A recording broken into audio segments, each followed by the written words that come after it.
Welcome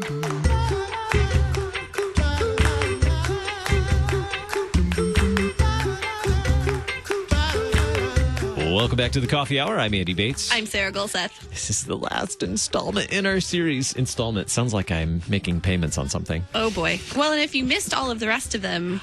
good point. We'll have all of the rest of them in the show notes. So you can go back and listen to the first three. Yes. It's worth listening to the first three. At kfuo.org. Correct. Yes. Under the Coffee Hour. Yeah. It's a good place to check them out. We are continuing, wrapping up our series on listening to a sermon with Pastor Philip Hoppe. Peace Lutheran Church, Finlayson, Minnesota, and St. Paul's Lutheran Church, Bruno, Minnesota, the congregations that he calls home, and where the hearers hear their pastor regularly. And also, livingplanted.com is a site where you can check out some of the work that he and his fellow pastors have put together, some great resources for being in the Word at home. So we are digging into post-sermon. What do I do once I've heard a sermon, or what do I not do once I've heard a sermon? Because it seems to be that hearing a sermon is really about what God is doing in this series. So, Pastor Hoppe, thanks for joining us again. Post-sermon. I've heard the sermon. I prepared for the sermon. I've heard the sermon. Law, gospel. I've been convicted of my sin. I've been comforted with the gospel. Now, after the sermon, maybe it's an hour later, maybe it's the drive home, maybe it's 2 weeks later. What, if anything, might I do, or what should I expect after hearing a sermon, after receiving the gifts? Yeah, well, my first, I guess, word that I would say here is don't move on too quickly, right? Don't just say, well, okay, the sermon is listened to and we're done with that word, right? That sermon's done. Exactly. Well, yeah, how long was that one, right? Yeah. My kids, as they're getting a little older, right, they're really good judges of, boy, Dad, that one today, it seemed a little long, but anyways, don't move on from the sermon, right? I always like the practice in my current setup. It's just not possible with the two churches, but I always kind of like having Bible study after church, so that you can even have a little engagement about what was said in the sermon right after. So if you have that, take that opportunity, and even if your pastor doesn't usually ask about that, doesn't say, one of the pastors that I worked with when I was in seminary, Pastor Bruce Kaseman, who's pastor in Freeburg, Illinois, he always started off by saying, was there anything from worship today or life this week you wanted to talk about in Bible study? And I always thought that was a very wise question he asked, right? Because it gave people that chance to interact. So if you have something formal like that, well, use that. Otherwise, think about the word more. Pray about the word. Maybe in some cases take a specific action based on the word. There might be something, right, that as you were thinking through the whole sermon, you did think, gosh, if this is really how I'm supposed to live, right, and I haven't been living this way, maybe there's a specific follow-up that you're going to take the next word. We don't need to look at every sermon that way, like what's my to-do list after this sermon, but some weeks there will be something that God is through His Word motivating you to work towards. You also obviously could ask a follow-up question of your pastor, however he likes to communicate. Stop by the office, send him a text, send him an email, and ask him a question. But the simple truth is, right, the maybe 10 to 20 minutes we often spend listening to a sermon, it may just be the start of the work that God is doing with that word. One thing I did want to add at this point, too, is after the sermon, if there would ever be something in the pastor's sermon that strikes you as either biblically not correct or just was terribly hard to understand, again, after the sermon is the time when you might go into your pastor, and again, respectfully and with that understanding that he is the one that God has sent to you, talk to him about those things, especially the hard to understand part.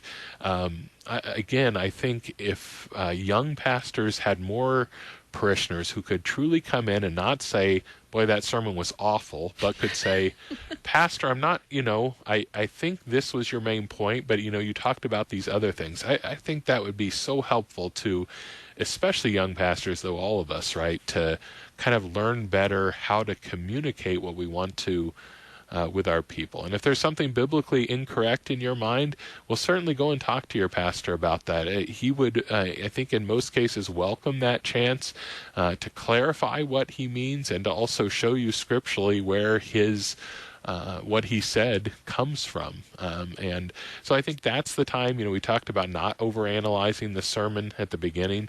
If you're doing any analyzing, it should be after, and then take that to your pastor. Don't just sit and grumble about it. Take it to your pastor and talk to him about it. I think that's something that we don't often remember or think about, is that is something for the congregation to be doing, is discernment still through the sermon and the exposition of the word. Absolutely, yeah. And again, this is so hard for, I think, particularly Lutherans who have such a high respect for the office of pastor, and so we're a little reticent naturally to question what the pastor says, and yet, right, we have this great heritage of being people in the Word, and we put those two together best when we, again, will go to our pastor with respect and talk through anything that we found questionable or we didn't understand, or a lot of times it's just, Pastor, what I heard was this. Is that what you were saying? And a lot of times we can know between the preacher and the hearer of the word, there can be, with all the distractions and everything, there can be kind of a difference between what is preached and what is heard sometimes. Sure. So you mentioned the time for analyzing is maybe afterwards, so that we can understand. Not during the sermon? Maybe, well, I don't know.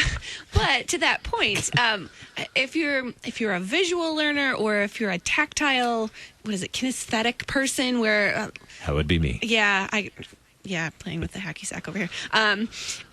Where listening isn't necessarily your best way of learning. Are there things that we can do, maybe during the sermon or immediately after, maybe during the offering, to help us, to maybe prompt us to on what we can do after the sermon?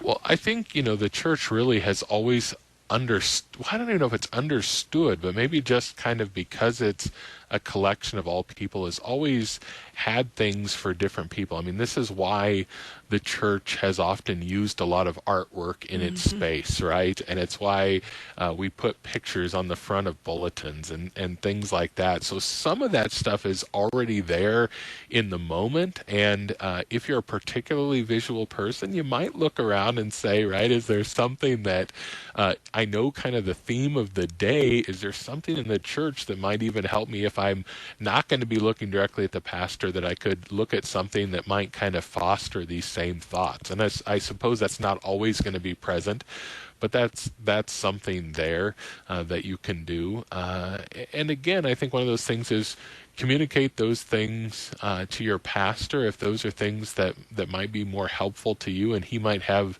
more specific suggestions about, in the space you're in, what those things would be that would aid that kind of learning.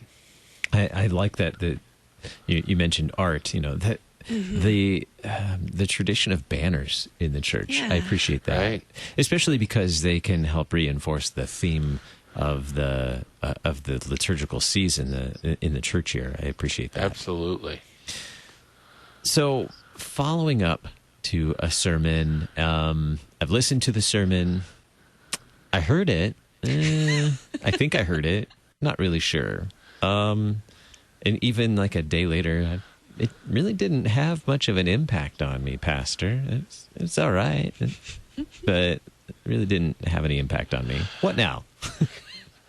Yeah, well, practically speaking, first off, I would say, do look for an opportunity to be able to talk about this after the sermon occurs. And so one of my members here told me, that their dad, every Sunday over lunch, right, and they talked about all sorts of things, but he never, went by a week basically where he didn't stop and say something about what had been preached in the sermon that day, right? So whether it's, again, I mentioned, maybe in a Bible class setting after church, or maybe it's lunch after church, or maybe, again, if you are doing well at having a time of devotions in your home, the first time you have devotions after Sunday, right, stop and say, well, okay, what did we hear? I think that's a good thing so that we don't just move on and forget everything that's there. The other thing is you might take the bulletin home with you, right? So you have the readings still in front of you and can look at them again. And if you're singing in the home, which is something we try to encourage in general at our work at Living Planted, take the hymn of the day, right, is usually right on the theme, which will usually then sync up with the sermon pretty well, and maybe sing that once or twice during the week, if not more. That can be another way to kind of, especially again, give you a different way of hearing the word, right, and not just listening to someone talk, but also that word coming at you musically. All those things are good. As far as if it seems like it had no impact on you, that certainly happens, right? And I know all of us pastors wish, right, that every time we preached, everyone would, during the law would fall to their knees and weep. But then, when the gospel comes, we'd see the smile come over their face and they would, just rejoice in loud and audible ways. But, it isn't always that extreme, right? In fact, it's usually not that extreme. And so one, again, is just to trust God's promises, that his word is accomplishing that for which he sent it. And don't get overly alarmed if one particular sermon doesn't strike you as the most, insightful or relevant in the sense of just right away it just automatically applied to something you were going through. Just know that being a hearer of the word is a lifelong thing, and that God is doing his work on you in particular. And again, if you feel like the word is just always hard to apply to your life, then again, go into your pastor and talk to him about that. That will help both him and you in that relationship you have together as preacher and hearer of the word. We have just about a minute. Just under a minute, okay. Sure. Okay. So really quickly, and maybe this is a loaded question for the last minute. Are there any easy tips or tricks to translating the sermon to children and to your family during the week around a family altar? Yeah, I think absolutely. I mean, the first way, again, is just to actually let that word or, again, a song be heard. So just, I think the mind will remember and think on things, if we just kind of give it a little prompting through revisiting that. Again, like I said, taking some of the music and the readings into the week.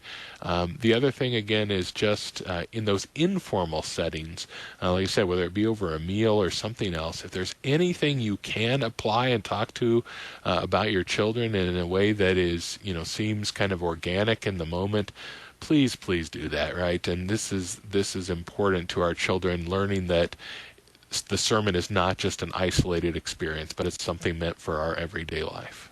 And that it's meant for them, too. Sometimes yeah. they think it's just for the grown-ups, but to remind them that it's for them, too. It's God's word for them. Absolutely. Our guest, Pastor Philip Hoppe, Peace Lutheran Church in Finlayson, Minnesota, St. Paul's Lutheran Church, Bruno, Minnesota, and livingplanted.com is a place where you can find more work from him and fellow pastors to encourage us to be in the Word with our families at home. Pastor Hoppe, thanks so much for doing this series with us on listening to sermons. It's been a pleasure to do it with you. I'm Andy Bates. I'm Sarah Gulseth.